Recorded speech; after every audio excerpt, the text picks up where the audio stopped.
ingin mengucapkan terima kasih Pak dan penghargaan yang tinggi Pak Ardi Sanit hadir di antara kita di sini, Pak Haryono, Pak Ageng. Ini orang-orang papan atas dari pengamat yang waktu zaman Orde Baru saya rada ngeri-ngeri gitu mendengar estetiknya. Saya pernah menjadi Panglima Laksus Pangkop Kamtip Jaya yang atasannya cuma Tuhan Yang Maha Esa.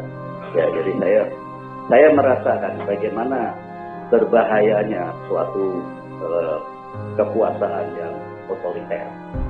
Sangat berbahaya. Kalau tidak ada akhlak yang ditanamkan orang tua saya waktu sejak kecil dan tidak ada agama yang ditanamkan pada saya amalkan, rasanya saya sudah seperti Prabowo. Nafsu ingin menjadi presiden. Bukannya tidak bisa, ya bisa juga. Saya mau ikut saja. Tapi sana yang paling sering mengkritik tentara zaman ini. Luar biasa, ini paling pemberani. Sebetulnya kalau saya mau saya langsung tangkap, nggak ketahuan. Tapi hati saya, nurani saya setuju. Dan kebetulan di forum ini juga kita semua bisa saksikan bahwa tiap generasi punya idealisme sendiri. Saya, ini anak kandung saya dia. Enak aja tiba-tiba saya sedang mendampingi Jokowi ditarik disuruh datang ke sini. Saya bilang kenapa begini caranya undangan Pak Ardi Sanit. Orang-orang papan atas terpaksa saya tinggal. Saya bilang Pak Jokowi maaf ini anak saya kacau. Jadi saya harus datang. Jadi saya datang dan saya tunjukkan suatu perbedaan idealisme generasi ini. Saya satu generasi sama Pak Ardi Sanit. Saya setuju dengan Pak Ardi. Kenapa? Begini, di dalam perang, karena ini sudah perang, itu ada unconventional warfare dan conventional warfare.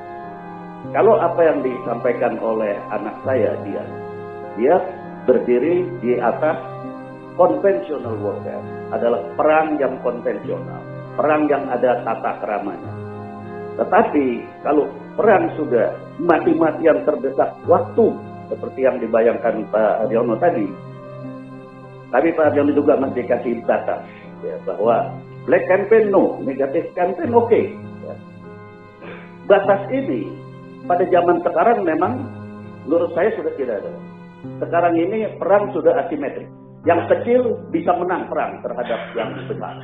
Kenapa? Karena yang kecil licik. Nah ini teror salah satu bentuk terorisme itu licik. Ya. Tapi bisa menang terhadap yang besar. Yang besar bisa babak belur. Ya, karena terorisme. Itu jadi namanya perang itu sudah asimetrik zaman sekarang. Dan perang sekarang juga sudah hybrid. Artinya perang habis-habisan. Pak Ageng tadi bilang. Kalau dihadapkan waktu yang begini dekat, mepet, maka segala cara harus untuk mencapai tujuan. Artinya hukum di situ adalah hukum perang.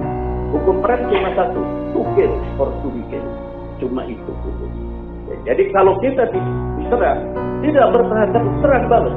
Dan ini waktunya sangat penting. Tadi diingatkan Pak Haryono awas. Ya 2004 Taufik Kemas bilang Jenderal anak kecil. Gitu. Sebetulnya saya ngerti karena waktu ngomongnya Taufik Kemas itu saya ada di situ. Jenderal kok seperti anak kecil caranya. Tapi dipotong ya. Jadi itu jenderal anak kecil oleh media dikemas begitu rupa. Inilah hebatnya media. Inilah kekuatan media dalam penggalangan opini.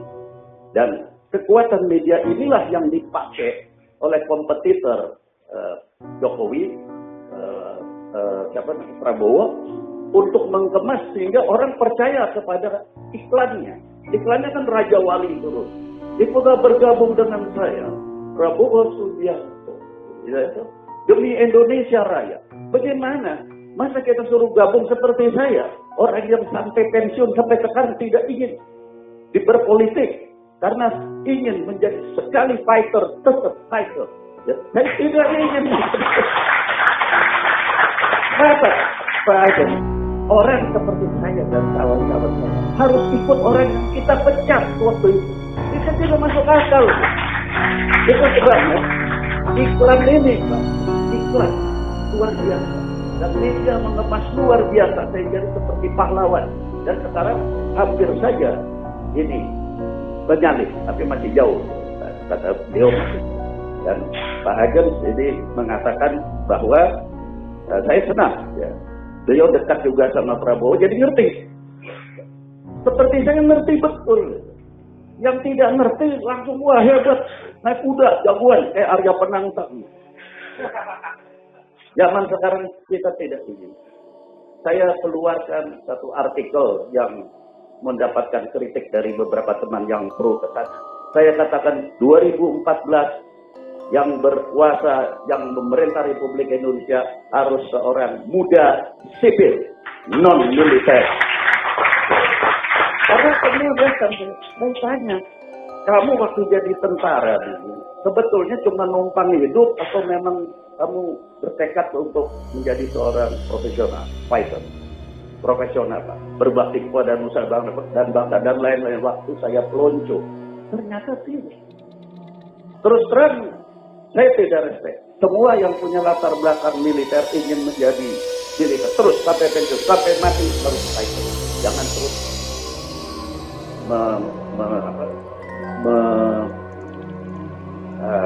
kadang-kadang bahasa Indonesia susah, apalagi bahasa Inggris.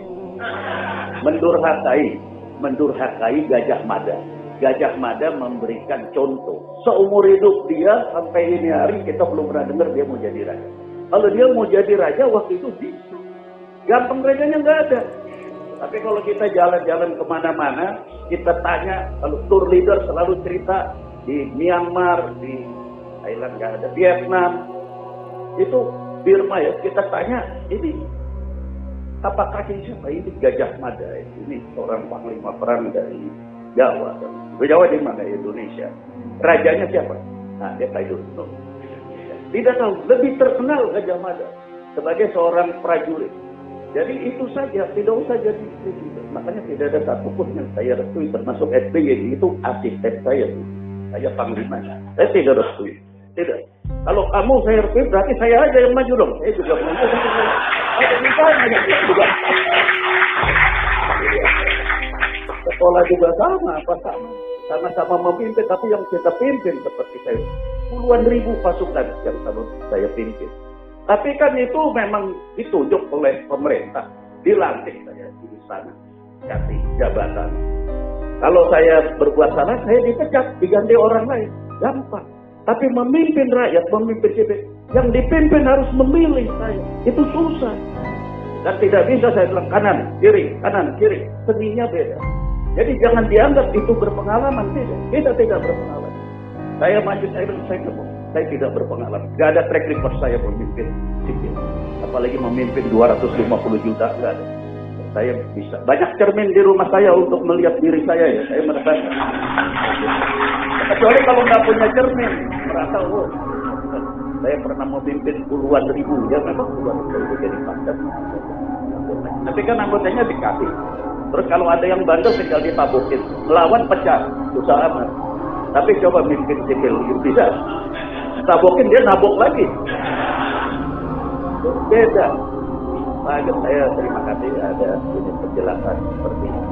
Memang benar apa yang dia sampaikan yang penting. Saya tidak negatif campaign, juga nggak boleh campaign. Saya cuma cerita sebagai orang yang kenal. Sebagai orang yang kenal ini ya bahwasannya Raja Abdullah itu juga kawan saya, sama-sama kenal. Tapi memang sahabat. Sekarang kalau kita mau cari soal kewarganegaraan itu, walaupun sulit, pasti bisa dapat. Tetapi apa gunanya? Karena kalau dapat juga, ini tetap jalan. Itu loh susahnya. Saya jadi tidak percaya juga kepada para penegak konstitusi dan hukum di negara kita. Orang dulu, sahabat saya Gus Dur Musa juga bisa kok jadi presiden. Ini orang gila sekarang mau jadi presiden, kita juga. Tidak. Ini orang sering bukan negatif, bukan negatif. Saya nggak ngerti, disebutnya ini emosional. Tadi juga masih dibahas di depan para perwira TNI sama Polri, ya bahwa emosional. Sebetulnya menurut saya ini bukan emosional. Semua orang juga bisa emosional dan tidak. Ini psikopat. Psikopat itu betul-betul gila. Bukan emosional. Nah, ini karena dari dulu tentara setiap kali mau naik pangkat, tentara mau tembus jabatan perwira tinggi, harus mengikuti yang disebut prakeswa, yaitu prakesehatan jiwa. Nah, maaf aja Prabowo ini kalau mungkin ditulis tidak apa-apa, ya, karena saya kasihnya nilainya G4. Grade 4 itu paling bawah. Kalau ada stres sedikit, gila dia. Apakah saudara-saudara ingin punya presiden gila? Karena stres memimpin suatu negara. G4 itu sudah dekat di surveinya. Dokternya ada, kalau ada di antara wartawan, ya, kalau saudara-saudara juga ada yang mau, saya kenalkan sama dokter yang meriksa. Ada dokternya, kebetulan tinggalnya nggak jauh dari sini, ya, di Hangleke ya. Saya bawa, dia yang meriksa dan G4. Ya. Tapi iklan kemasan media udah sebegitu hebat. Kaget jadi kan kenal dan ngerti. Ada yang kenal cuma kenal-kenalan. Jadi termakan oleh kemasan media. Kenapa saya semangat? Dorong anak saya. Karena bukan waktunya saya lagi. Saya yesterday man. Saya orang kemarin. Ya saya tidak boleh muncul lagi. Kalau muncul-muncul lagi itu namanya mau cari tempat. Nggak tempat di sana jadi. Jadi anak saya, biar maju, saya bilang, kapan-kapan kamu perlu saya bantu. Nah ini tapi nggak bisa begini, tiba-tiba dicomot begini, suruh ngomong. Ya, tapi ya ini mungkin anak-anak zaman sekarang, tapi ini bentuk seorang ayah mendukung dari belakang. Tapi ini bukan tanggung jawab. Ini inisiatif dia, wewenang dia silakan. Tapi kalau dia berbuat salah, saya karena ayahnya jadi tanggung jawab juga. Karena itu saya sering ingatkan hati-hati, undang-undang orang-orang besar kayak gini hati-hati. Ya hati-hati. Jadi ada konsekuensi, ada risiko. Ini nama Hendro Priyono-nya ini.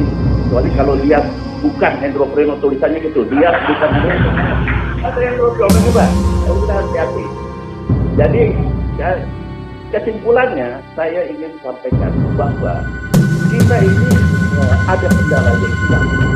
Ada kendala waktu, maka serangan udara yang sifatnya tadi itu black campaign, negatif campaign itu harus dijawab. Kita harus bertahan. Pertahanan yang paling kuat adalah kita. Jadi walaupun beliau tadi tidak punya latar belakang pendidikan, tapi saya setuju sama dia. Jadi kalau diserang-serang baru serangan lebih kuat lagi. Gitu. Karena itulah pertahanan yang paling kuat adalah menyerang. Dan tinggal 26 hari lagi. Ya sebentar sekali. 30 minus tahu, ya kurang ini kurang itu, libur sana libur ini.